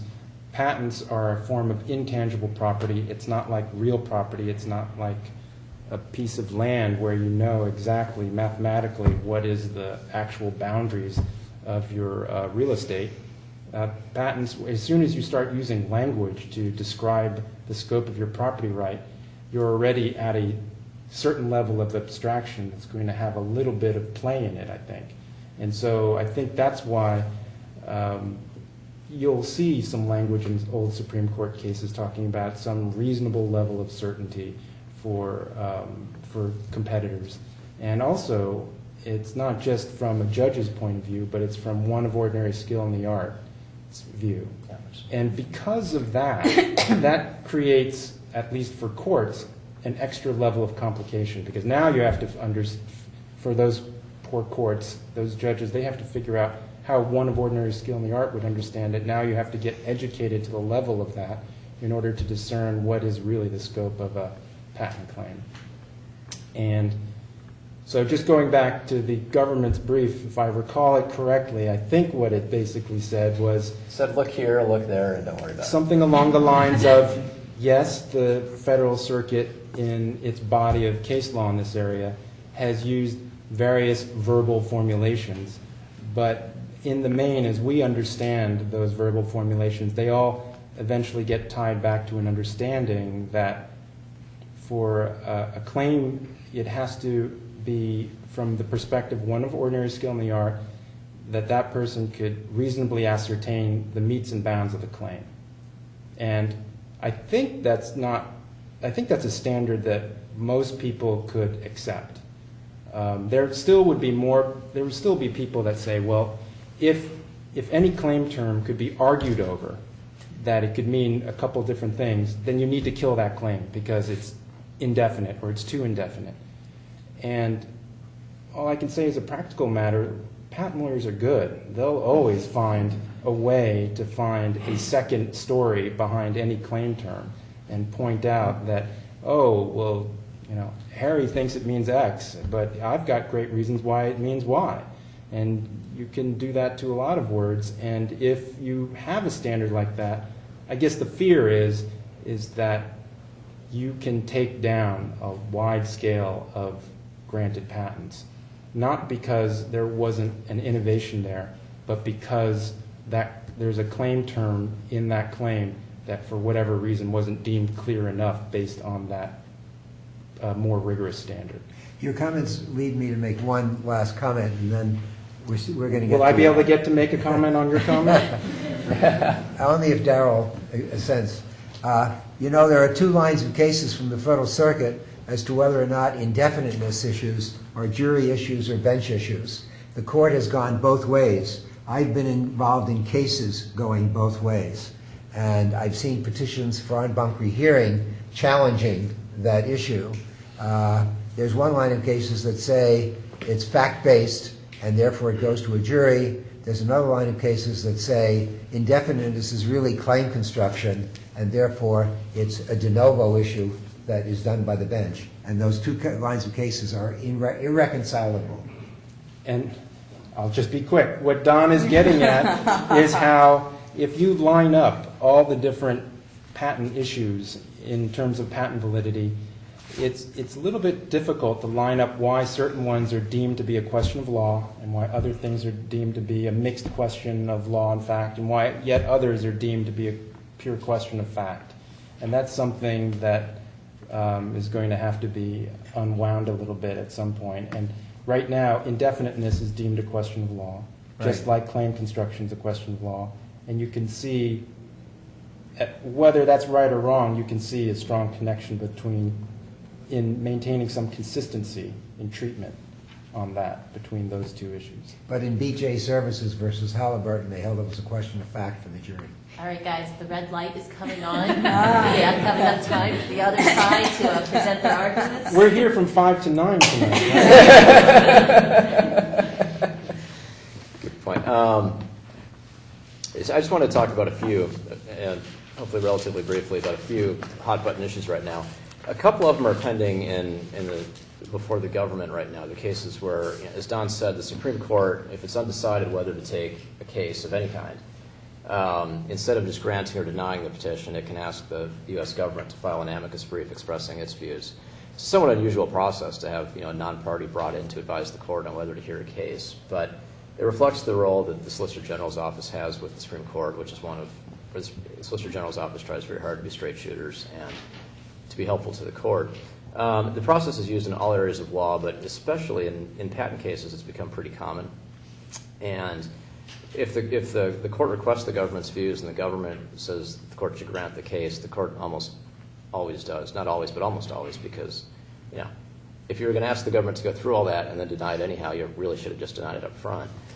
But if the government recommends a denial, the court will still grant maybe a quarter of the time. Those tend to be cases in which the government says, yeah, it's really important. Yeah, the issue's teed up here, but we like the result below, so don't grant. If that is sort of in effect the government's response, that tends to comprise a lot of the times where it's granted over its objection. A couple that are pending up there right now and that Ray's therefore can't really talk about because the government hasn't issued its brief or announced its opinion yet. Is first, there's a case called Retractable that presents two claim construction issues. One of them is the one that Don already talked about, the standard of review. So if you've got a situation where the district court or the ITC takes a lot of evidence, considers that evidence as part of its determination of claim construction, shouldn't there at least be some deferential review of the underlying fact findings? At this point, the answer is no, but it does seem like that could certainly change. And the other issue in Retractable is basically the fundamental question underlying how to construe claims. Federal Circuit judges are pretty evenly divided on the starting point. Some judges say that you look just to a word in a claim, and without looking at anything else but the word, you select its plain and ordinary meaning. And that governs unless the specification or the context clearly indicates that the plain and ordinary meaning is not intended. The other view is, well, you start by reading everything, the specification, the claim terms, everything, and in context, you try to figure out what the inventor invented and what he was trying to claim. I didn't used to think that this actually mattered. I thought it was just a matter of opinion writing. But there have been so many decisions now, 2-1 decisions, with Federal Circuit judges almost calling each other names over which method to use, that it's kind of hard to maintain that position anymore. And also, what you'll see is the problem is that it may seem like they should both get you to the same result, but the terms that the courts, that some Federal Circuit judges have said, have a plain and ordinary meaning, include terms like upstream manager and registration server, and on and on and on. And if you really think that without knowing more, there's a clear and obvious meaning to any of those terms, you don't see it the way I do. And as a result, the plain and ordinary meaning approach really ends up just being a broad meaning approach. In other words, you see a word in the abstract, you construe it as broadly as possible. And in effect, that's how it seems to turn out in a lot of these cases. Which is why it really does, it's not just a matter of what you look at first. It really does seem to affect a lot of outcomes. So when the government weighs in I'm told a couple weeks on that, then we'll find out whether the court's going to take it. Now, of course, the court may decide not to take that case just because it thinks that the case isn't the right one in which to consider the issues. But that doesn't mean it will never take the issues. In particular, if the government, as it sometimes does, says, yeah, the issue is important, you should consider it, but not in this case, then there will be a frenzy of people trying to file cert petitions as quickly as possible on those issues in other cases to try to get it in front of the court. Another issue that's up there right now, it's kind of a fun issue, is the Hatch-Waxman Act issue. The Hatch-Waxman Act, which generally governs, in some circumstances, the application of the patent laws to the drug context, has basically a safe harbor that allows some otherwise infringing acts to be considered not infringing. And this, what it says is that it shall not be an act of infringement to make, use, offer to sell, or sell a patented invention solely for uses reasonably related to the development and submission of information under a federal law that regulates drugs, basically. So if what you're doing is developing information that by federal law you're going to need to, you may need to submit to the FDA, you can infringe away. The reason that it's not completely unfair to patentees is that you still can't actually sell an infringing product. You can just do research, essentially. So the Federal Circuit, again, what the statute says is just whether the research is reasonably related to the submission of information to FDA, essentially. The Federal Circuit, several years ago, in a case called Merck v. Integra, that actually Don, Ray, and I all worked on, basically held that that was limited to information generated in human clinical trials to try to get approval for a new drug, and did not apply to the earlier activity such as animal trials that are a prerequisite before you can get to human trials. The upshot was then essentially you had to infringe away during animal trials before you could get to the safe harbor. So the joke at the time was that this was probably the first time in the history of either admiralty or IP law that acts of piracy were a prerequisite for entrance to a safe harbor. And not surprisingly, that went down in flames in the Supreme Court, where the court held that, look, the statute just says reasonably related submission of information to FDA. FDA lots of people are required to submit lots of information to FDA, not just in human trials. It applies more broadly by its terms. Now, in a case called Klassen against, it's a petition in the Supreme Court is called GlaxoSmithKline against Klassen. The Federal Circuit tried to draw another line by saying that the statute only relates to pre-approval activities, research done before you get approval for your drug. Once you get approval for your drug, safe harbor doesn't apply anymore. And that line has the advantage of, there's a fair amount of legislative history suggesting that what Congress was thinking about was pre-approval activity. So this one's not as sort of made up as the other line. But again, the statute just doesn't have that limitation. It says submission of information to FDA, and then the the same Congress, is required you to submit information to FDA that's developed after approval. So the Supreme Court took it up, and the reason I like it is that it's kind of back to one of these, okay, what did Congress say versus what does the committee report say? Because the committee reports are pretty clear that what Congress wanted to deal with was pre-approval activity. The thing is, though, there are lots of cases confirming that we're bound not by the primary problem that our legislature was hoping to fix, but instead by how it fixed it. And how it fixed it here was enacting a statute that applies to the submission of FDA generally.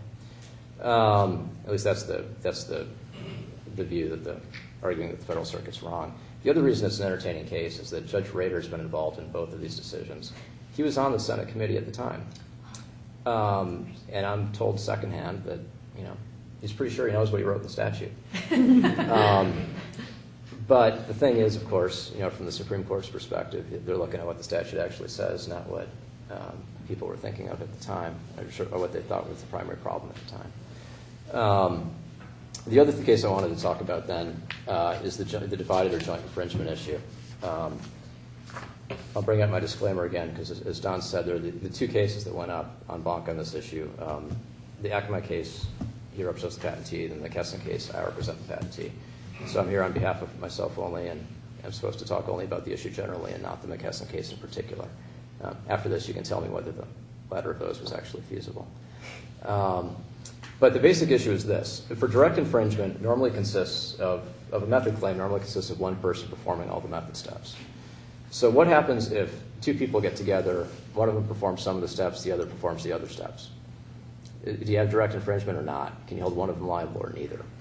And the argument on the one side is pretty simple. It's no. If no one performed all the steps, then no one's directly liable, because direct infringement, it's a strict liability tort, and you just can't hold me strictly liable for things other people are doing I might not even know about.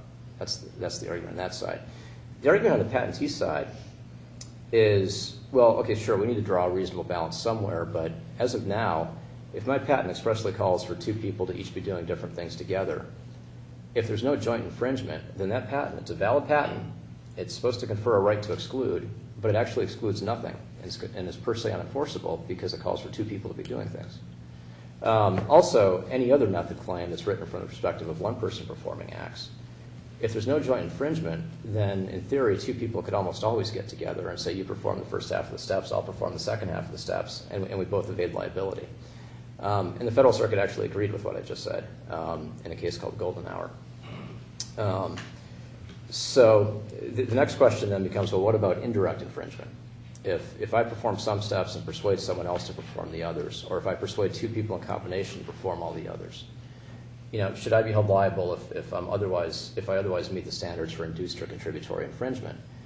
And the defendants say, well, of course not, because direct infringement is a necessary prerequisite for indirect infringement, which everyone agrees with. So if there's no one direct infringer, there's no indirect infringement. The patentees say, well, not so fast, because direct infringement is a prerequisite for indirect infringement. But even if the person's liable for direct infringement, even if they perform all of the steps, there's still direct infringement if two people combine together, because there's a performance of the entire method. So even if no one's liable for direct infringement, as long as all the steps are performed together, someone else can be held liable under Section 271B if they induce or contribute to all of the steps. That's the basic lay of the land. Oddly enough, there was shockingly little law on this until about 5 years ago. And then in a series of panel decisions, the Federal Circuit came to rest on the notion that, first, there's no direct liability when two people split up the acts, unless one of them is a principal and the other is an agent. That was basically the line they drew. And since that pretty much never happens, principal-agent, they basically were saying there'd be essentially no liability in the joint infringement context. And then for indirect, they then also said, no, if no one's liable for direct infringement, no one can be liable for indirect. So what you had then was a situation where a large number of patents on their face were just categorically unenforceable, and a lot of them could be relatively easily evaded. So the court then granted en banc review in the Akamai case, and I then filed a motion for expedited consideration of an en banc petition I promptly filed to say, why don't you, me too. And happily they bought my me too and let us get up there on Don's coattails. And the court ended up, it was interesting, they granted review of both the direct and the indirect infringement issues, They ended up deciding not to address direct infringement at all, so they left their panel precedents intact. But then they held by a 6-5 vote that there is inducement of infringement if a person otherwise satisfies all the requirements for inducement, but the direct infringement consists of combined acts of multiple people. So if I perform some acts and induce someone else to perform the others, I'm liable for inducement. Otherwise, you have the bizarre situation where I'm liable if I perform all the acts, I'm liable if I induce all the acts, but I can get off if I mix and match by doing some and inducing others. They rejected that. And they also held that I'm liable for inducement if I induce, say, 2 people. I don't do anything, but I induce 2 people to perform all the other steps. It's a relatively narrow holding in the sense that all it does is it says that for inducement liability, if you're otherwise liable, you can't get off by saying you induced multiple people instead of just one. It also, on the policy front, it's an interesting balance on the policy front because, for a fair number of patentees, that's not going to do a whole lot of good. But the reason is that from a defendant's perspective, you need a pretty high standard before you're going to hold me liable for things other people are doing. And so at this point, it's hard for a defendant to say that they're being held liable unfairly for other people's actions because inducement itself requires a very high level of intent. It requires knowledge of the patent, knowledge of the acts, and knowledge that the acts are infringing. And so in my view, it's a relatively narrow exception that gives patentees at least a shot if they can prove all the elements of inducement, but also gives the defendants a lot of protection.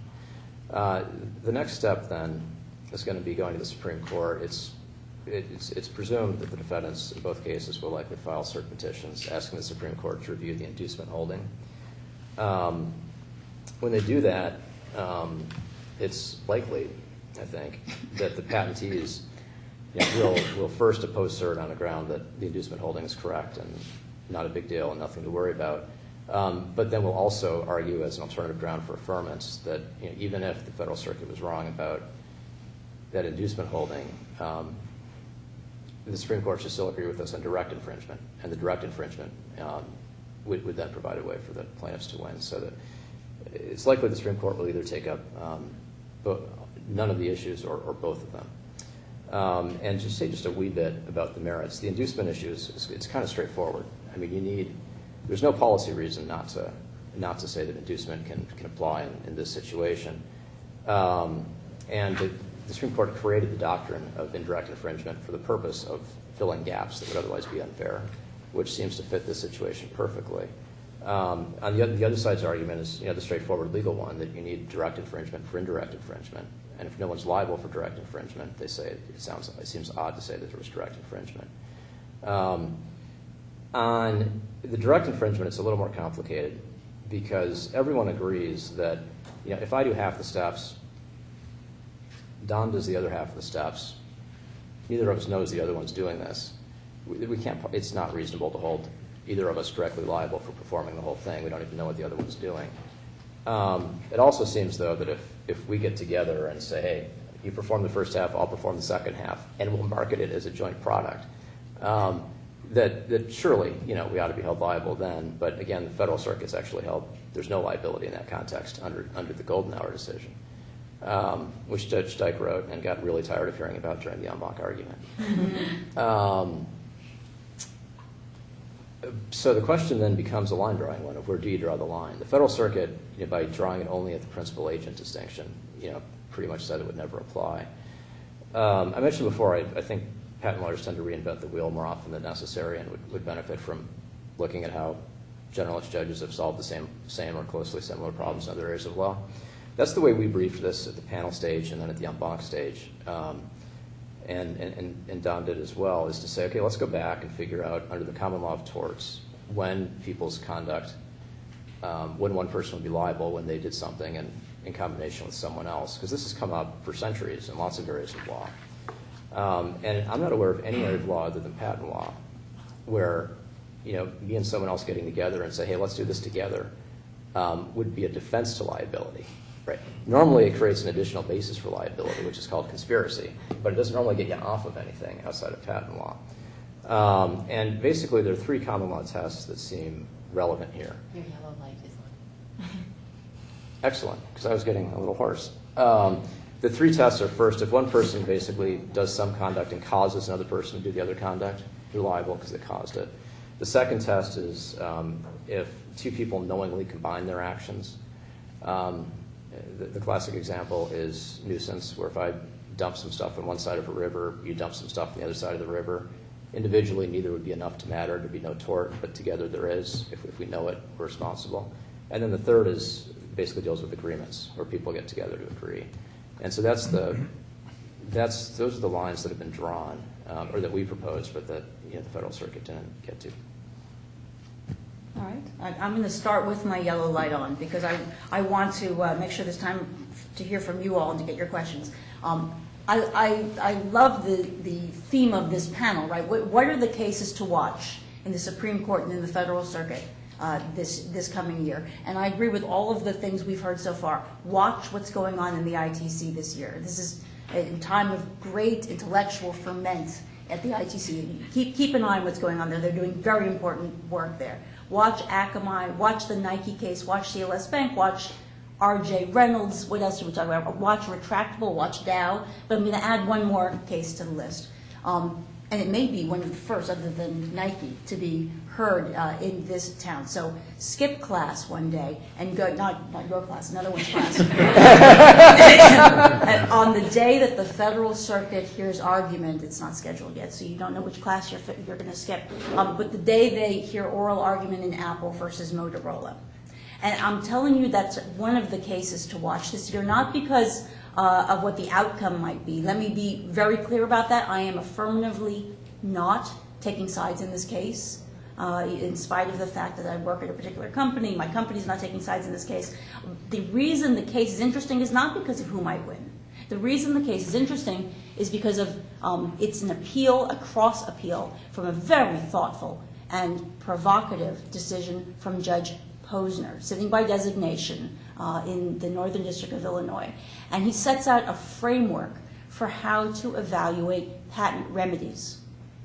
That's what makes this case so interesting. So some background. Judge Posner is sits on the Seventh Circuit. He sits by designation from time to time in patent cases, and when he does, you should watch what he's up to.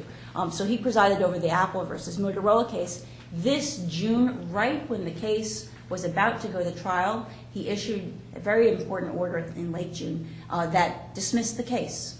Trial canceled, case over, and this decision is now on cross appeal by both Apple and Motorola in front of the Federal Circuit. Whatever you think of the merits of his decision, I'm taking no position on that here. The case is very interesting for what he has to say about a little bit of jurisdiction, shades of Nike, but mostly what he has to say about patent remedies. Patent remedies are a very active area of patent law right now.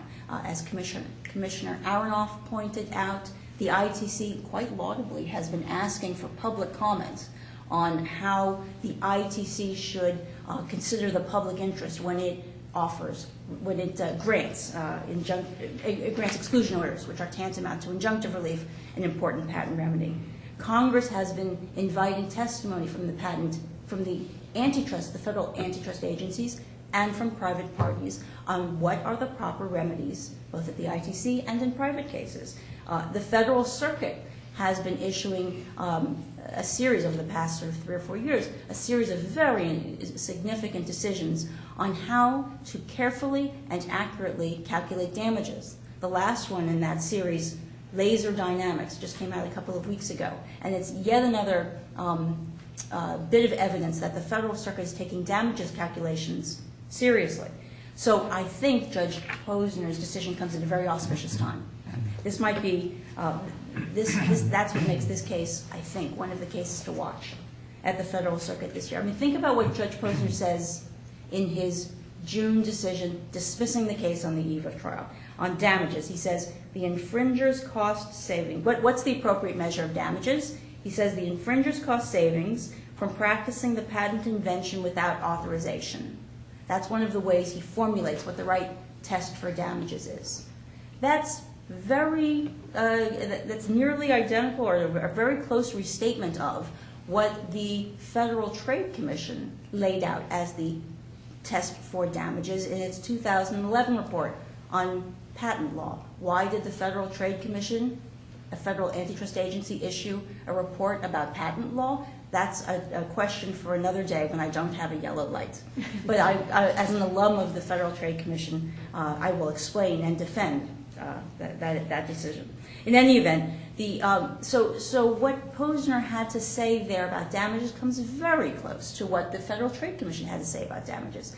That's a test. The test, to put it in the Federal Trade Commission's language, the test is what's the value of the patented technology over the alternative, the non-infringing alternative, measured back at the time of design decision. That's a test that's got a lot of economic heavyweights supporting it, a lot of academic heavyweights supporting it, and it's drawn a lot of opposition as well. It'll be very interesting to see what the Federal Circuit makes of it. And then look at what Judge Posner had to say about injunctive relief, right? He said when a patentee agrees to license its patent on RAND terms, as many standard-setting organizations require, injunctions aren't appropriate. He also says that injunctive relief is unwarranted when there are only minor features in a complex device that are being infringed. Both of these ideas both of these conclusions reflect ideas that you're going to find in that FTC 2011 report. You find it in the federal agency's congressional testimony. You find it in the Federal Trade Commission's letter to the International Trade Commission, which Judge Posner cites. You find ideas like that reflected in a lot of academic criticism and a lot of academic commentary as well. I don't know what the Federal Trade Commission is going to do, what the Federal Circuit is going to do with Judge Posner's decision, but I can tell you that it seems so far that all sides are going to be bringing their A game to this case. So if you had to add to this already august list of cases to watch at the Supreme Court and then the Federal Circuit, add one more case. It's the Apple versus Motorola case. This is terrific. We have a full slate of cases for the law students to go and play hooky. I teach night school, so they can go watch the Federal Circuit during the day. And I think it sounds like a promising and fascinating year with a lot of development ahead. Do we have some questions for the panelists? I know they're dying to ask each other lots of questions, but... I'll ask Darrell and John whether they're disappointed that the Federal Circuit did not address the record. Well, it would have been nice to have the Federal Circuit address both the 271B and the 271A issue. I will merely note that the 271A issue, even aside from cert, is lurking there if for any reason either of the parties is unsuccessful in prevailing on the 271B issue and wants to raise the 271A issue, the case will end up back at the Federal Circuit. And if it goes up to the Supreme Court, as Darrell pointed out, the Supreme Court may grant cert on both issues. So it would have been nice to have them deal with both issues, but I cannot suggest that either party is unhappy about winning. Yeah, no, we're quite happy with the decision. Okay, so if you had your druthers and it weren't these two cases that we're talking about, do you think the average patentee is going to have more luck with a direct infringement, joint infringement arguments, or inducement under global tech? Well, if you get a principal and an agent, you can try direct. Otherwise, you have to go with inducement. So outside of the principal-agent context, you're going to have more luck with inducement because it's the only thing you can go with. It all depends on context. There's no general rule here. Enough fact patterns are odd enough. And well, it's interesting to note that the dissenters in Akamai picked up on one of the arguments made for the 271A theory, and that is they added to agency, they already had contract, and now they've added concerted action. Judge Lynn, in his opinion, mentioned that as an additional possibility.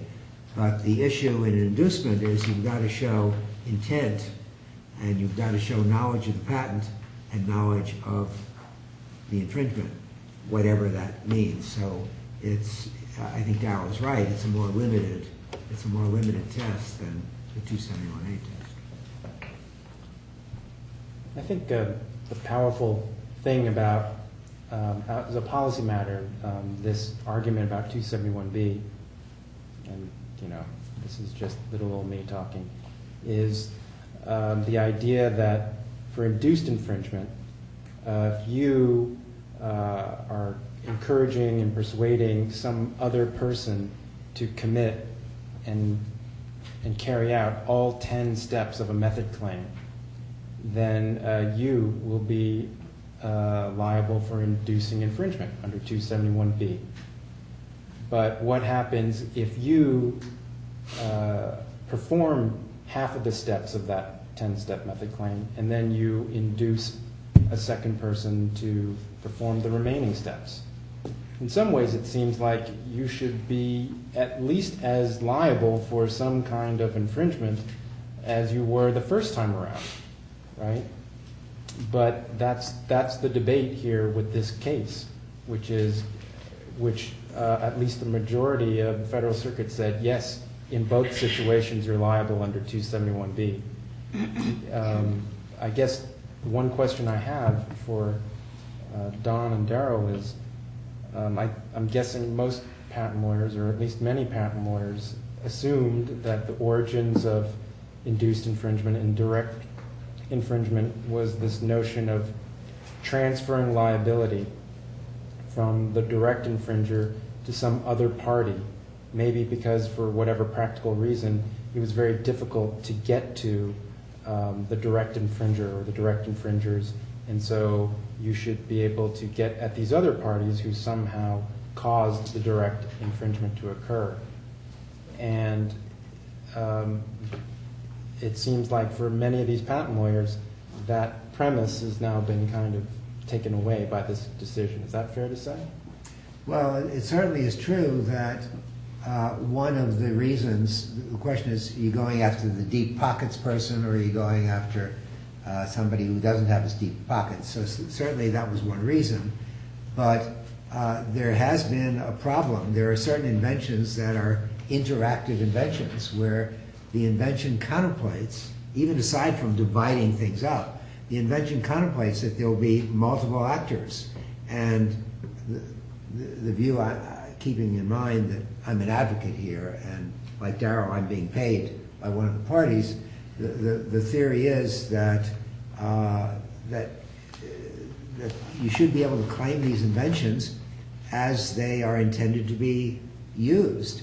And so it doesn't shock me at all that the court, even on 271A, I thought the position was a fairly good one based, I mean, Darrell was in good part the origin of many of these theories, looking at common law tort theories where you have two actors and you are able to find liability where the acts are divided between multiple people.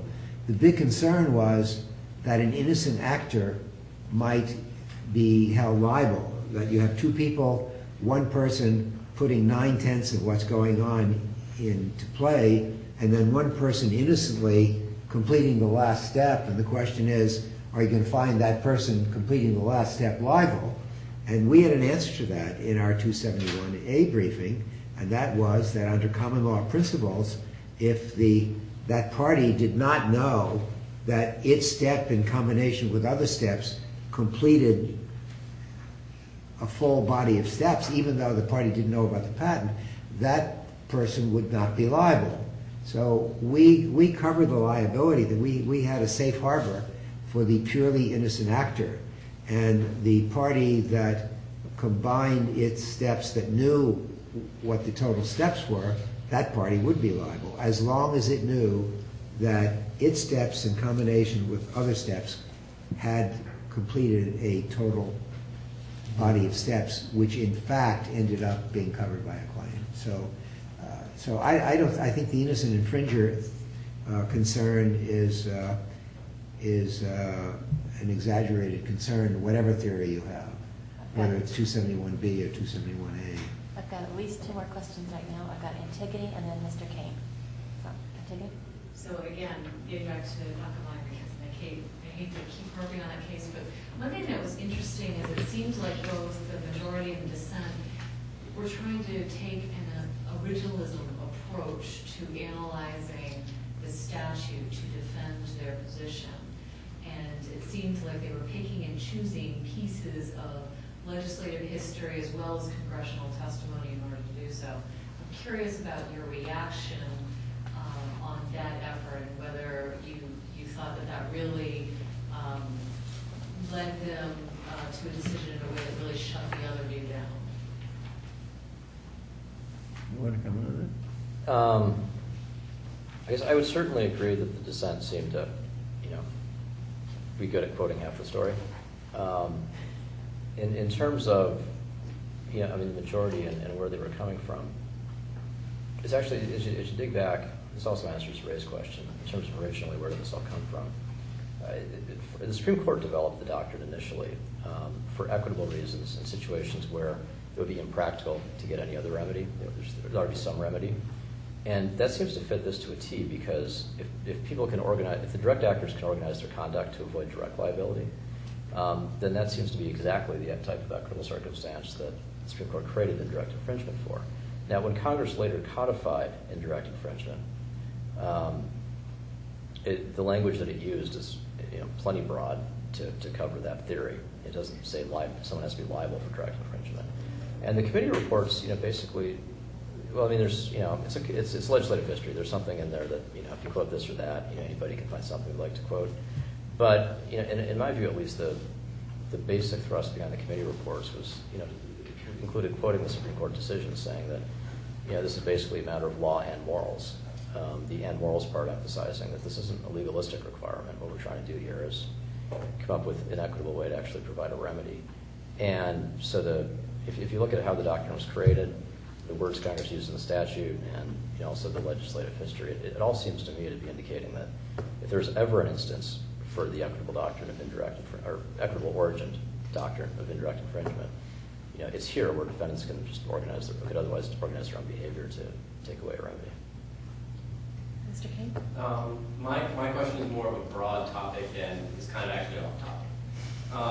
Mr. Darnay, you mentioned genes being patented for cancer and everything, and Mr. Joseph, you mentioned the FDA. What is your observation and your prediction for the interaction between the pharmaceutical industry and the patent system as a whole? Or is that too broad? Did the FTC seek cert today in one of those Hatch-Waxman cases? I thought I saw something about it. If they did, I missed it. I think a generic filed a cert petition. Let's test the 3G network Exactly. in the room. Exactly. Is that the Raider Moore case? Hmm? The one with Raider on one side and one. Could have been. I'll let you know. You're thinking of While Momenta, they answer, I'll which is look it up. Amphistar, which is another 271E1 case. Yeah. You could always throw it out there. They're wondering if there was a generic filing for cert in a Hatch-Waxman case. Anybody out there that knows this? Hold on. While they answer, I'll look it up. Okay. Done. Are you doing your legal research? I'm doing my legal research right now. It's a good question. You have all of the panelists desperately doing lots of research. That's I just like that. Someone from Verizon here when we're using Verizon's 3G networks trying to figure it all out. FTC to appeal to Testing out Supreme everything. Court in Solvay pay for delay case. The U.S. Federal Trade Commission will ask the Supreme Court to review an appeals court decision dismissing the agency's case against Solvay Pharmaceuticals over a scheme that delayed the market entry of a cheaper generic version of its testosterone drug Androgel, the FTC's chairman said today. You're talking about reverse It's payments? one of those reverse payments. It's a Reverse Hatch-Waxman Well, pay for delay case. Victor has already been filed. The Merck v. Louisiana, that's already been filed. It was filed in August, mid-August. That's the Third Circuit. The short answer is it's a complicated relationship that is developing and will prove fruitful for many patent law careers in years to come. And we can bracket that. It's also one of those issues that Daryl, a few years ago, there was a pay for delay case, right? And the Supreme Court asked for the solicitor's view, and I think the solicitor said that the Supreme Court shouldn't weigh in, and so it didn't on that case. I can't remember which one You're it talking was. about reverse payment? Yes. Right, I think you're right. Yeah, I Is think that it the was one the FTC asked? 3 or 4 years ago.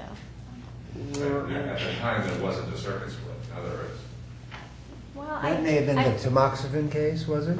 I think there was a circuit split at The that point. ICI, there was- the ICI case? Yeah, there was an 11th Came out of the circuit. second, that came out of the second circuit. You should give him, we should stop talking inside baseball and give Mr. Kane. Mr. Kane the basic answer. And I'm going to defer to you because Hatch-Waxman, I used to know Hatch-Waxman very well when I was at the agency, but I haven't touched it since I went to Verizon, so explain. I can give a basic answer. Okay. So one of the main issues that arises it is complicated with respect to pharmaceuticals, and so Congress legislated and passed something called the Hatch-Waxman Act. That's what we're talking about. That regulates the relationship with pharmaceutical companies, branded companies, and generic companies that are trying to get cheaper drugs out to consumers. And so one of the big issues that we're referring to that has been brewing for several years now are these reverse payment cases where essentially there's patent litigation between the branded company and the generic, and the branded company says that it will pay the generic company, it settles with the generic company and pays them to stay off the market because they can make so much money by being the only player in the market and the only one selling the drug that it's worth it to pay the generic off. Now, of course, who suffers in this scenario is the party who suffers in this scenario is the consumers, right? Because it means that we don't get generic drugs. And so this is an issue that the FTC has been very involved with, and various federal courts have weighed in on this, and I imagine that at some point the Supreme Court will address this. But this raises not just patent law issues, but antitrust issues as well, and that's sort of the prime example of where antitrust law, or one of the best examples of where antitrust law and patent law intersect. And one of the issues is whether or not a rule of reason approach should be followed. And up until recently, most of the circuit courts have gone in favor of supporting reverse payments. The Third Circuit recently came down on the other side of that issue and said you should use a rule of reason. So you now have a clear circuit split, and it would not shock me or anybody else if the Supreme Court granted cert sooner than later. Right. And just as far as the government goes, I believe that the government's position has sort of migrated compared to 5 or 6 years ago, where in government briefing it didn't seem that concerned. Over the past couple years, the government has been showing more concern about these types of cases. And what it really comes down to is, if you're the patent owner and you have this very, very valuable patent on some chemical, some molecule, some magic pill, and now someone's trying to attack that patent, which is your lifeblood source of revenue. And the question is, if you see a litigation risk, you don't really know what that jury of 10 people in Wisconsin or Eastern District of Texas is going to do. And so you want to have some business certainty, so you want to maybe settle the case. Well, the only way to settle a case with a generic is, there's no possible transfer really that you can get from the generic, or the only thing you can really give to the generic is perhaps some money or some early entry, because maybe an earlier, like a license to come into the market to compete with you as the big pharma a little bit sooner than when the patent expires. So the question is that fair? Is that appropriate? Right now, there's a little bit of a trend going against it in some of these court decisions that are saying, well, there's presumptively something fishy going on if you're paying tens of millions or maybe even hundreds of millions of dollars to a generic to end the litigation. That maybe your patent is presumptively suspect if you were willing to do that. And then the big pharma companies would say, no, we're just trying to make rational business decisions here. We don't know what's going to happen. We think we have a valid patent even, but we're not ready to take that chance. We're not ready to go fight to the death and take that 20% risk or 30% risk that the patent is going to go down. We'd rather just come to some agreement right now and be able to go on with our business. So there's a tension going on there. And I'll add one other point, which is that I think this is a really interesting issue because it's an area where Congress did legislate, and Congress, part of Hatch-Waxman was to incentivize generic companies to challenge patents, right? And I won't get into how the legislation incentivizes these challenges, but this is something that Congress never thought about or didn't envision, right? And creative patent lawyers and antitrust lawyers, I think, realized, well, we can make agreements between the two of us that undermines Congress's intent here, which was to incentivize challenges to these patents and ultimately have the patents invalidated. Because what happens now is the generic and the branded enter into an agreement, and then when cases are settled like that, the patent remains in force, even if it might actually not be a valid patent. So. Your use of the word undermine congressional intent sounds like it's straight out of the generic playbook. I was involved in the tamoxifen case. That was the first case involving reverse payments. And the tamoxifen patent had been found inequitably procured. Today, because of Ray's excellent advocacy, that wouldn't have happened. But the patent was found inequitably procured, and it involved a breast cancer drug, the world's biggest selling breast cancer drug, tamoxifen. They were the crown jewels of Imperial Chemical Industries, Inc. And I was involved in the appeal, and I think we would have won that appeal. On the other hand, it was the crown jewels. So as Ray pointed out, it was a rational business decision, not intended to undermine the intent of Congress. On the one hand, you had the generic running the risk of being excluded from the market. You had the brand name company running the risk of losing its crown jewels, even though that wasn't a big risk. It was a rational business decision.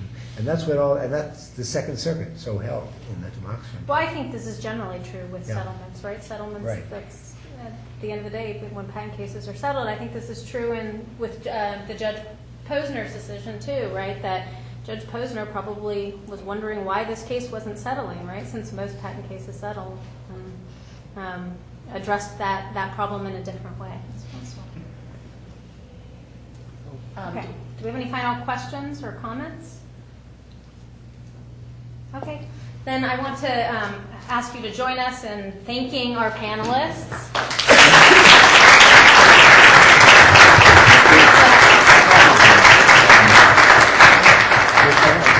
I'd also like to remind everyone that if you want CLE credit, make sure we have your email address and you sign up outside.